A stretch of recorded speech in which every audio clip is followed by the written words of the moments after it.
Hello everyone, welcome back to my channel. ಎಲ್ಲರಿಗೂ ನಮಸ್ಕಾರ. ನನ್ನ ಮುದ್ದಿನ ಚುಕ್ಕಿಯ ಅನ್ನಪ್ರಾಶನ ಅವಳ 5ನೇ ತಿಂಗಳಲ್ಲಿ ನಾವು ಮಾಡಿದ್ವಿ. ಹೇಗೆ ಮಾಡಿದ್ವಿ ಅಂತ ನಾನು ನಿಮಗೆ ಒಂದು ವಿಡಿಯೋ ತೋರಿಸ್ತಾ ಇದ್ದೀನಿ. ವೈಟ್ಫೀಲ್ಡಲ್ಲಿ ಅದ್ದೂರ ಹತ್ರ ಇರುವಂತಹ ಅನ್ನಪೂರ್ಣೇಶ್ವರಿ ದೇವಸ್ಥಾನಕ್ಕೆ ಫ್ಯಾಮಿಲಿ ಎಲ್ಲರೂ ಹೋಗಿದ್ವಿ. ಅಲ್ಲಿ ಅಭಿಷೇಕಕ್ಕೆ ಬಂದಿದ್ವಿ. ಅವರೇ ಮೊದಲಿಗೆ ಎಲ್ಲ ರೆಡಿ ಮಾಡಿ ಇಟ್ಕೊಂಡಿದ್ರು, ದುಡ್ಡು ಹಾಕಿದ್ದು ಅವರೇ ರೆಡಿ ಮಾಡಿ ಇಟ್ಕೊಂಡಿದ್ರು. ನಾವು ಹೋಗಿ 7:30 ಅಷ್ಟೊತ್ತಿಗೆಲ್ಲ ಬೆಳಗ್ಗೆ ಹೋಗಿ ದೇವರಲ್ಲಿ ಅಭಿಷೇಕವನ್ನು ಮಾಡಿಕೊಂಡು ಅವಳಿಗೂ ಅಷ್ಟೇ ಅನ್ನಪ್ರಾಶನ ದೇವರು ದರ್ಶನ ನಿಮಗೂ ಆಗಲಿ ಅಂತ ನಾನು ವಿಡಿಯೋನ ಮಾಡಿದ್ದೆ. ತುಂಬ ಚೆನ್ನಾಗಿ ಅಭಿಷೇಕ ಮಾಡಿಕೊಟ್ರು. ಬಸವರಾಜ ತುಂಬ ಚಿಕ್ಕ ವಯಸ್ಸಾಗಿ ಅಲ್ಲೇ ಹತ್ತಿರದಲ್ಲಿರೋರು ತುಂಬ ಚೆನ್ನಾಗಿತ್ತು. ನನಗೂ ಹೊರನಾಡಿಗೆ ಹೋಗ್ಬೇಕು ಅನ್ನೋದು ತುಂಬಾ ಆಸೆ ಇತ್ತು, ಬಟ್ ಹೋಗೋಕ್ಕಾಗಲಿಲ್ಲ. ಮುಂದಿನ ದಿನಗಳಲ್ಲಿ ದೇವರ ಅನುಗ್ರಹದಿಂದ ನಾನು ಹೋಗ್ತೀನಿ ಅಂತ ನಾನು ಅನ್ಕೋತೀನಿ.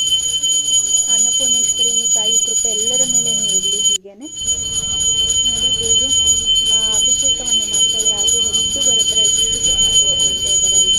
ಹಾಗೆ ನಾವು ಮಡ್ಲಕ್ಕಿಯನ್ನು ಸಹ ಬಂದಿದ್ದೇವೆ. ನಾವು ಕೂಡ ಇದಕ್ಕೆ ಅಲಂಕಾರ ತುಂಬ ಚೆನ್ನಾಗಿ ಆಗ್ತಾಯಿತ್ತು.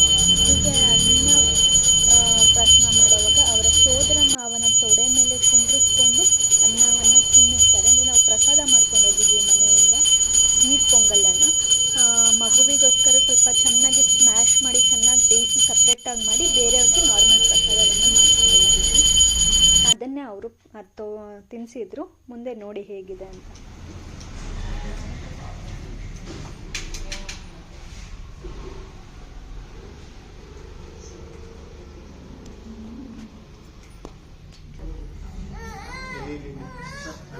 ಓಂ ಅನ್ನಪೂರ್ಣೇಶ್ವರ ಪೂರ್ಣೇ ಶಂಕರ ಪ್ರಾಣವಲ್ಲವೇ ಜ್ಞಾನ ವೈರಾಗ್ಯ ಸಿದ್ಧಾರ್ಥಂ ಭಿಕ್ಷಾಂ ದೇಹಿ ಚ ಪಾರ್ವತಿ ಮಾತಾ ಚ ಪಾರ್ವತಿ ದೇವಿ ಪಿತಾ ದೇವೋ ಮಹೇಶ್ವರ ಬಾಂಧವಾಶ್ಚ ಭಕ್ತಾಶ್ಚ ಸ್ವದೇಶ ಭವನತ್ರಯಂ. ಸೋದರ ನಂಟು ಅನ್ನೋದು ಹೇಗೆ ಅಲ್ವಾ, ತಾಯಿನ ಬಿಟ್ಟರೆ ಸೋದರ ಮಾವನೇ ತುಂಬ ಹೆಚ್ಚು ಅಂತೆ. ಹಾಗೆ ನೋಡಿ, ಚುಕ್ಕು ಯಾವಾಗಲೂ ಅವ್ರ ತಾತ ನನ್ನ ಕೈಯಲ್ಲಿ ಪಿಕ್ಚರ್ ಇದ್ದೇ ಇರುತ್ತೆ. ಅದು ಮುಗಿಸ್ಕೊಂಡು ನಾವು ಕಲ್ಯಾಣ್ ಜ್ಯುವೆಲ್ಲರ್ಸ್ಗೆ ಹೋಗಿದ್ವಿ. ಕಾರಲ್ಲಿ ಹಠನಪ್ಪ ನನ್ನ ಮಗಳದ್ದು. ಅವಳನ್ನ ಆಡಿಸಿದ್ದು ಪಾಡಿಸಿದ್ದು ಅದೇ ಆಯಿತು. ವಿಡಿಯೋ ಮಾಡ್ಲಿಕ್ಕೆ ಟೈಮ್ ಸಿಗಲಿಲ್ಲ.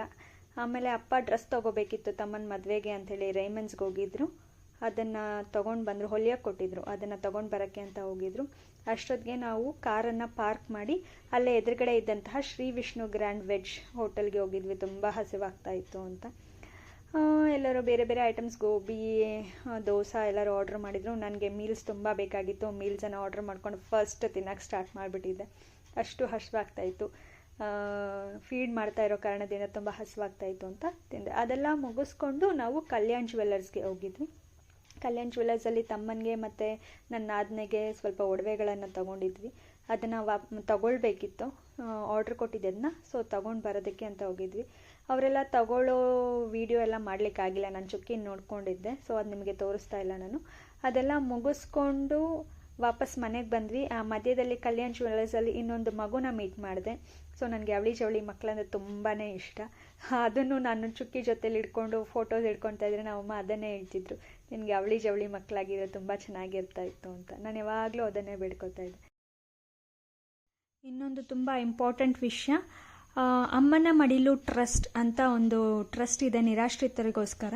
ಅಂದರೆ ಮನೆ ಇಲ್ಲದೆ ಇರೋ ಅಂಥವ್ರು, ಅಪ್ಪ ಅಮ್ಮನ ನೋಡ್ಕೊಳ್ಳೋಕ್ಕಾಗದೆ ಬೀದಿಯಲ್ಲಿ ಬಿಟ್ಟಿರೋ ಅಂಥವ್ರು, ಯಾರಾದರೂ ಕೇಳ್ಕೊಡೋರು ಮತ್ತು ಕೈ ಕಾಲು ಇಲ್ಲದೆ ಇರೋ ಅಂಥವ್ರು, ಇಂಥವ್ರನ್ನ ಕರ್ಕೊಂಡು ಬಂದು ಕಿರುತೆರೆ ನಟಿಯಾಗಿರುವಂತಹ ಶಶಿಕಲಾ ನಾರಾಯಣ್ ಅನ್ನೋ ಮೇಡಮ್ ಅವರು ಈ ಟ್ರಸ್ಟನ್ನು ನಡೆಸ್ತಾ ಇದ್ದಾರೆ. ನಾನು ಫೇಸ್ಬುಕ್ಕಲ್ಲಿ ಇವರ ಪೇಜನ್ನು ನೋಡಿದ್ದೆ, ನೀವು ಕೂಡ ನೋಡ್ಬೋದು, ಸಿಗುತ್ತೆ ನಿಮಗೆ. ಅಲ್ಲಿ ನೋಡಿ ತುಂಬ ಖುಷಿಪಟ್ಟು ನನಗೆ ಏನಾದರೂ ಸಹಾಯ ಮಾಡಬೇಕು ಅಂತ ಅನ್ನಿಸ್ತು. ಅವಳು ಚುಕ್ಕಿ ಅನ್ನಪ್ರಾಶನ ದಿನ ನಾನು ಕಾಲ್ ಮಾಡಿ ಅವರಿಗೆ ನನ್ನ ಕೈಯಲ್ಲಿ ಏನಾಗುತ್ತೋ ಆ ಧನ ಸಹಾಯವನ್ನು ಮಾಡಿದ್ದೆ. ಅಷ್ಟರಲ್ಲೇ ಅವರು ಅವ್ರ ಕೈಯಲ್ಲಿ ಏನಾಗುತ್ತೋ ಅದನ್ನು ಆ್ಯಡ್ ಮಾಡಿಕೊಂಡು ಅಲ್ಲಿರೋ ಅಂಥವ್ರೆಲ್ರಿಗೂ ಊಟ ವ್ಯವಸ್ಥೆಯನ್ನು ಮಾಡಿದರು. ನೀವೂ ಅಷ್ಟೇ ಅವರಿಗೆ ಸಹಾಯ ಮಾಡ್ಬೋದು. ನಿಮಗೆ ಬೇಕು ಅಂತ ಇದ್ದಲ್ಲಿ ನಾನು ಲಾಸ್ಟಲ್ಲಿ ಫೋನ್ ನಂಬರನ್ನು ನಾನು ಡಿಸ್ಪ್ಲೇ ಮಾಡಿರ್ತೀನಿ. ದಯವಿಟ್ಟು ನಿಮ್ಗೆ ಏನಾದರೂ ಬೇಕು ಅಂದರೆ ನೀವು ಅವರಿಗೆ ಕಾಲ್ ಮಾಡಿ ಅವ್ರನ್ನ ಕೇಳ್ಕೊಳ್ಳಿ. ಅವ್ರು ನಿಮಗೆ ಗೈಡ್ ಮಾಡ್ತಾರೆ ಯಾವ ಥರ ನೀವು ದುಡ್ಡು ಕೊಡ್ಬೋದು, ಇಲ್ಲ ಐಟಮ್ ತೊಗೊಂಡೋಗಿ ಕೊಡ್ಬೋದು. ಅಲ್ಲೇ ಹೋಗಬೇಕಾಗಿತ್ತು, ಬಟ್ ನನಗೆ ಹೋಗೋಕ್ಕಾಗಿರಲಿಲ್ಲ. ನೀವು ಹೋಗಿ ನೀವು ಟ್ರೈ ಮಾಡಿ. ಈ ಥರ ನಾವು ಒಬ್ಬರಿಗೆ ಹೆಲ್ಪ್ ಮಾಡಿದ್ರೆ ತುಂಬಾ ಒಳ್ಳೆಯದು. ನಾವು ಒಬ್ಬರನ್ನ ಸಂಭಾಳಿಸೋಕ್ಕೆ ಎಷ್ಟು ಕಷ್ಟಪಡ್ತೀರಿ, ಇಲ್ಲಿ ಎಷ್ಟು ಡಿಫ್ರೆಂಟ್ ಮೆಂಟಲಿ ಡಿಸೇಬಲ್ಡ್ ಪೀಪಲ್ ಎಲ್ಲ ಇರ್ತಾರೆ. ಸೊ ಅವ್ರನ್ನ ಈ ಮೇಡಮ್ ಅವ್ರು ನೋಡ್ಕೊಳ್ಳೋದಿದೆಯಲ್ಲ, ಅದು ತುಂಬಾ ಗ್ರೇಟು ನಿಜವಾಗ್ಲೂ. ಮತ್ತು ಅವ್ರಿಗೆ ಊಟ ಉಣ್ಸೋದು ಅಷ್ಟೇ ತುಂಬಾ ಕಷ್ಟ ಇರುತ್ತೆ.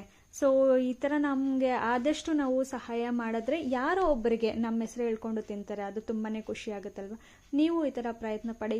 ಸುಮ್ಮನೆ ಅಲ್ಲಿ ಇಲ್ಲಿ ದುಡ್ಡು ವೆಚ್ಚ ಮಾಡೋದಕ್ಕಿಂತ ಈ ಥರ ಇಲ್ಲದೆ ಇರೋರಿಗೆ ಕೊಟ್ಟರೆ ಅವರು ಒಂದೊತ್ತು ನಮ್ಮ ಹೆಸರು ಹೇಳ್ಕೊಂಡು ಊಟ ತಿಂದು ನಮಗೂ ಆಶೀರ್ವಾದ ಮಾಡ್ತಾರೆ. ಅದು ತುಂಬಾ ಒಳ್ಳೆಯದಾಗುತ್ತೆ. ನಾನು ಇದನ್ನು ಕಲ್ತಿದ್ದು ನಮ್ಮ ತಂದೆ ತಾಯಿಗಳಿಂದ. ಅವರು ಯಾವತ್ತೂ ಅಷ್ಟೇ ಕೈ ನೀಟಿ ಕೊಡೋರು, ಅದರಿಂದನೇ ನಾನು ಇವತ್ತು ಕಲ್ತಿದ್ದೀನಿ. ಸಣ್ಣ ವಯಸ್ಸಿಂದನೂ ಅಷ್ಟೇ ನನಗೂ ಹೆಲ್ಪ್ ಮಾಡಬೇಕು ಅನ್ನೋದು ತುಂಬಾ ಭಾವನೆ ಇತ್ತು. ಕಾರಣ ಹೇಳಿದ್ನಲ್ಲ, ಅಪ್ಪ ಅಮ್ಮ ಅವ್ರು ಹೇಳ್ಕೊಟ್ಟಿದ್ದಕ್ಕೆ ತಕ್ಕಂತೆಯೇ ನಾನು ನಡ್ಕೊಂಡು ಬರ್ತಾಯಿದ್ದೀನಿ. ನನ್ನ ಮಕ್ಕಳೂ ಹಾಗೇ ನಡಿಬೇಕು, ಅದೇ ದಾರಿಯಲ್ಲಿ ನಡಿಬೇಕು ಅಂತ ನಾನು ಅವಳ ಅನ್ನಪ್ರಾಸನ ದಿನಾನೇ ಸ್ಟಾರ್ಟ್ ಮಾಡಿದೆ. ಇವತ್ತು ಅವಳಿಗೆ ಗೊತ್ತಾಗದೇ ಇರ್ಬೋದು, ನಾಳೆ ಮುಂದಿನ ದಿನಗಳಲ್ಲಿ ನಾನು ಅವಳಿಗೆ ಹೇಳ್ಕೊಡ್ತೀನಿ. ನನ್ನ ಕೈಲಿ ಆದಷ್ಟು ನಾವು ಸಹಾಯ ಮಾಡೋಣ ಅಂತ.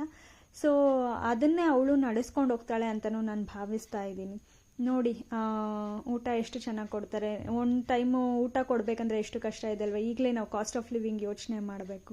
ಅಂಥದ್ದು ಇಲ್ಲಿ ಒಂದು 60 ಜನ ಇರಬಹುದು ಅನಿಸುತ್ತೆ. ಎಲ್ರಿಗೂ ಊಟ ಕೊಡ್ತಾರೆ, ಚೆನ್ನಾಗಿ ಊಟ ಕೊಡ್ತಾರೆ.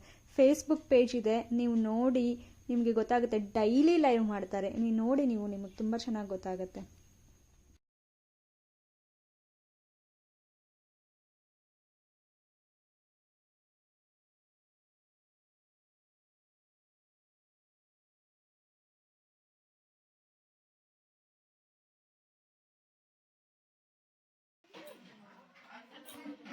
ಚುಕ್ಕಿ ಅವರಿಗೆ ದೇವರು ಆರೋಗ್ಯ, ಆಯುಷ್ಯ, ನೆಮ್ಮದಿ, ಶಾಂತಿ, ಐಶ್ವರ್ಯ ಕೊಟ್ಟು ಇಡೀ ಕುಟುಂಬಕ್ಕೂ ತಾಯಿ ಚಾಮುಂಡೇಶ್ವರಿ ಒಳ್ಳೇದ್ ಮಾಡ್ಲಿ ಅಂತ ಕೇಳ್ಕೊತೀವಿ.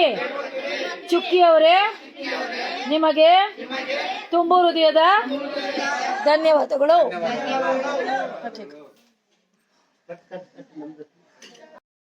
ನಾನು ಹೇಳಿದ್ನಲ್ವ ನಿಮಗೆ ನಂಬರ್ ಡಿಸ್ಪ್ಲೇ ಮಾಡಿರ್ತೀನಿ ಅಂತ. ಈ ಡಿಸ್ಪ್ಲೇ ಮಾಡ್ತಾ ಇದ್ದೀನಿ, ಈ ನಂಬರ್ಗೆ ನೀವು ಕಾಲ್ ಮಾಡಿ. ಇವರೇ ಶಶಿಕಲಾ ಮೇಡಮ್ ಅಂತ, ಅವ್ರಿಗೆ ಕಾಲ್ ಮಾಡಿ ನೀವು ನಿಮಗೆ ಏನು ಡೌಟ್ಸ್ ಇದೆ ಅದನ್ನು ಕ್ಲಾರಿಫೈ ಮಾಡ್ಕೊಳ್ಳಿ. ಅವ್ರು ನಿಮಗೆ ಗೈಡ್ ಮಾಡ್ತಾರೆ ಯಾವ ಥರ ಮಾಡ್ಬೋದು ಅಂತ. ನೀವು ಅಟ್ಲೀಸ್ಟ್ ಒಂದ್ಸರಿ ಆದರೂ ದಾನ ಮಾಡಿ, ಅದರಿಂದ ನನಗೂ ಒಳ್ಳೆಯದಾಗುತ್ತೆ, ನಿಮಗೂ ಒಳ್ಳೆಯದಾಗುತ್ತೆ. ನೀವು ಇನ್ನೊಂದು 4 ಜನ ಕೇಳಿ, ಅವರು ಏನೋ ಅವ್ರ ಕೈಲಾದಷ್ಟು ಸಹಾಯ ಮಾಡಲಿ ಅಂತ ಬೇಡ್ಕೊಳ್ತೀನಿ. ನೋಡಿದ್ರಲ್ಲ ನನ್ನ ಮಗಳ ಅನ್ನಪ್ರಾಸನ ಹೇಗೆ ನಡೀತು ಅಂತ. ಇದೇ ಥರ ಇನ್ನಷ್ಟು ವಿಡಿಯೋಗಳಿಗೋಸ್ಕರ ನನ್ನ ಚಾನಲನ್ನು ಸಬ್ಸ್ಕ್ರೈಬ್ ಮಾಡಿ, ಲೈಕ್ ಮಾಡಿ, ಶೇರ್ ಮಾಡಿ ಮತ್ತು ಕಮೆಂಟ್ ಮಾಡಿ. ಹೊಸ ವಿಡಿಯೋಗಳೊಂದಿಗೆ ನಾನು ನಿಮ್ಮ ಮುಂದೆ ಆಗಾಗ ಹಾಜರಾಗ್ತಾ ಇರ್ತೀನಿ. ಬಾಯ್ ಫಾರ್ ದಿ ಡೇ.